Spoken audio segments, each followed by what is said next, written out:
అందరికీ నమస్తే అండి. Welcome back to tree media food.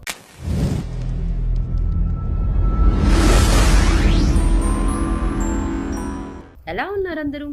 ఈరోజు నేను మీకు హెల్దీ అండ్ టేస్టీగా ఉండే ఒక కారపొడి చూపించబోతున్నానండి. అదే అవిసె గింజల కారం పొడి. ఈ కారపొడి ఇడ్లీ, దోశ, ఉప్మా దేంట్లో అయినా చాలా బాగుంటుందండి. అలాగే వేడి వేడి అన్నంలో కొంచెం నెయ్యి వేసుకొని ఈ కారపొడి వేసుకొని తింటుంటే చాలా అంటే చాలా టేస్టీగా ఉంటుంది. ఈ అవిసె గింజల్ని డైలీ మన ఫుడ్లో యాడ్ చేసుకుంటే మనకి చాలా హెల్త్ బెనిఫిట్స్ ఉంటాయండి. వెయిట్ లాస్ అవ్వడం, హెయిర్ లాస్ అయిన వాళ్ళకి, బీపీ, షుగర్, అలాగే హార్ట్ ప్రాబ్లమ్స్ ఉన్న వాళ్ళకి, మోకాళ్ళ నొప్పులు ఉన్న వాళ్ళకి ప్రతి ఒక్కరూ వాళ్ళ ఫుడ్లో ఈ ఫ్లాక్ సీడ్స్ని యాడ్ చేసుకుంటే మన హెల్త్ చాలా అంటే చాలా బాగుంటుందండి. సో ఇలా కారపొడి చేసుకోండి. డైలీ మనం చేసే టిఫిన్స్లో కానివ్వండి, లేదా రైస్లో ఒక ముద్దలో ఇలా కలుపుకొని తిన్నా కూడా చాలా అంటే చాలా హెల్త్కి మంచిది. మరి ఇంకా లేట్ చేయకుండా ఈ ఫ్లాక్ సీడ్స్ కారపొడిని ఎలా చేసుకోవాలో ప్రాసెస్ ఏంటో స్టార్ట్ చేసేద్దామా?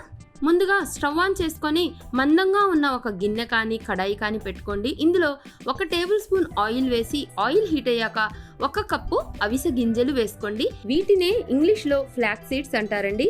వీటిని సిమ్లో మీడియం ఫ్లేమ్లో అడ్జస్ట్ చేసుకుంటూ దోరగా వేయించుకోండి.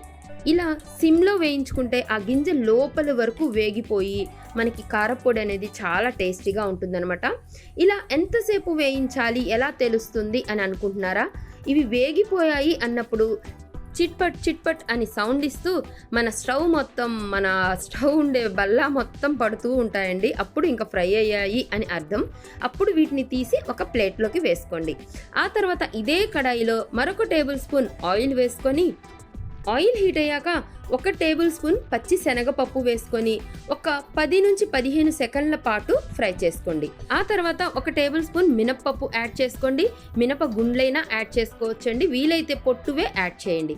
ఆ తర్వాత 1 టేబుల్ స్పూన్ ధనియాలు, 1/2 టేబుల్ స్పూన్ జీలకర్ర, ఒక 1/2 టేబుల్ స్పూన్ అంటే ఒక 10 నుంచి 15 వరకు మిరియాలు, జస్ట్ 1 పించు మెంతులు కూడా వేసేసి సిమ్లో మీడియం ఫ్లేమ్లో అడ్జస్ట్ చేసుకుంటూ ఫ్రై చేసుకోండి. ఈ ఫ్లేమ్ అడ్జస్ట్మెంట్ అనేది మాత్రం చాలా జాగ్రత్తగా చేసుకోండి, ఎందుకంటే ఇవి ఏవి కూడా మాడకూడదనమాట. సో ఇలా ఫ్రై చేసుకున్నాక వీటిని తీసి ఒక ప్లేట్లోకి వేసుకోండి. ఇప్పుడు ఇదే కడాయిలో అవసరం అనిపిస్తే ఇంకొక టేబుల్ స్పూన్ ఆయిల్ వేసుకొని ఒక 15 నుండి 20 వరకు ఎండు మిరపకాయల్ని వేసుకోండి. మీరు తినే కారాన్ని బట్టి అడ్జస్ట్ చేసుకోండి. ఇవి ఒక 2 మినిట్స్ పాటు వేయించాక ఒక 10 నుండి 15 వరకు వెల్లుల్లి రెబ్బలు వేసుకోండి. సిమ్లో వీటిని మరొక 2 నిమిషాలు వేయించండి. ఆ తర్వాత ఒక గుప్పెడు కరివేపాకు వేసుకోండి. ఈ కరివేపాకుని ముందే శుభ్రంగా కడిగేసి కొంచెం గాలికి ఆరబెట్టండి. అలా చేయడం వల్ల ఆ కరివేపాకులో వాటర్ అనేది అస్సలు ఉండదండి. ఇప్పుడు ఇలా ఫ్రై చేస్తాం కదా, ఎక్కడైనా కొంచెం ఉన్నా కూడా అది చెమ్మ ఆరిపోతుందన్నమాట. ఇలా ఫ్రై చేశాక స్టవ్ ఆఫ్ చేసేసేయండి. ఒక చిన్న నిమ్మకాయ సైజ్ అంత చింతపండు తీసుకొని వీడియోలో కనిపిస్తున్నట్లు ఈ మిరపకాయల మధ్యలో వేసి ఆ మిరపకాయలతో క్లోజ్ చేసేసేయండి. ఇలా వేసి 1 నిమిషం పాటు అలాగే ఉంచేసేయండి. ఇలా వేయడం వల్ల ఆ చింతపండు కూడా కొంచెం డ్రై అవుతుందన్నమాట. అంటే దాంట్లో ఏమైనా చెమ్మ ఉంటే పోయి మెత్తబడుతుంది. రుచికి సరిపడినంత కల్లుప్పు కూడా ఇలా మిరపకాయల మీద చల్లేసి వీటిని కంప్లీట్గా చల్లార్చుకోండి. ఇవి చల్లారిన తర్వాత ముందుగా ఈ అవిసె గింజల్ని మిక్సీ జార్లోకి వేసుకోండి. మిక్సీ జార్ కూడా బాగా శుభ్రంగా కడిగి ఎండలో పెట్టుకొని ఆరపెట్టుకోండి. అవి బాగా పౌడర్ చేసుకొని ఆ తర్వాత ఈ మిరపకాయలు, కరివేపాకు, చింతపండు, వెల్లుల్లి రెబ్బలు వేసేసి మరొకసారి మిక్సీ పట్టుకోండి. ఇలా 1 by 1 యాడ్ చేసుకుంటూ మిక్సీ పట్టుకుంటే అవి ముందు వేసినవి బాగా మెత్తగా గ్రైండ్ అవుతాయి. ఈ పప్పులు అనేవి లాస్ట్లో కొంచెం బరకగా ఉంటాయి. కారపొడి కొంచెం అలా బరకగా ఉంటే టేస్టీగా ఉంటుందండి. లేదు మీకు బాగా మెత్తగా కావాలనుకుంటే బాగా మెత్తగా పౌడర్ చేసుకోండి. ఇప్పుడు దీన్ని ఒక ప్లేట్లో ఇలా వేసుకొని కొంచెం చల్లార్చుకోండి. అంతేనండి, అవిసె గింజల కారపొడి రెడీ అయిపోయిందనమాట.